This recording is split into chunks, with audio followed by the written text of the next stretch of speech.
اشتهر النجم الراحل أحمد زكي بقدرته الشديدة على تقمص الشخصيات المختلفة، وقدم العديد من الشخصيات، ولكن عند محاولته تجسيد وتقديم شخصية معينة بأوامر من جهات عليا منعوه من إنه يكملها. هنشوف إيه هي الشخصية دي، ويشرفني اشتراككم في القناة وتفعيل زر الجرس عشان يوصلكم كل جديد، ونكمل حبايبي.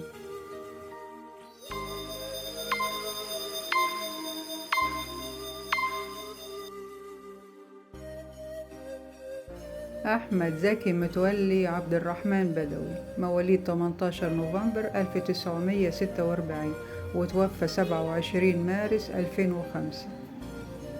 كان ممثل ومنتج أفلام مصري، حصل على بكالوريوس المعهد العالي للفنون المسرحية قسم تمثيل وإخراج عام 1973 بتقدير امتياز. تميز بموهبته ومهارته وقدرته على تقمص الشخصية. كان مشهور أيضا بكثافة ظهوره على الشاشة، على الرغم من أن أول ظهور له في دور صغير في مسرحية كوميدية، إلا أنه يعتبر على نطاق واسع أحد أكثر الممثلين موهبة، خاصة في الأدوار الدرامية والتراجيدية. عمل أحمد زكي في 6 أفلام تم إدراجها ضمن قائمة أفضل 100 فيلم. والفنان الراحل أحمد زكي قدم شخصية الرئيسين الراحلين جمال عبد الناصر ومحمد أنور السادات، وقدم شخصية العندليب عبد الحليم حافظ، ومن قبلهم قدم شخصية عميد الأدب العربي الدكتور طه حسين. وعن كواليس تحضيرات الفنان الراحل أحمد زكي لتقديم شخصية أسامة بن لادن في فيلم سينمائي، وإيه سبب التراجع عن تنفيذ المشروع ده.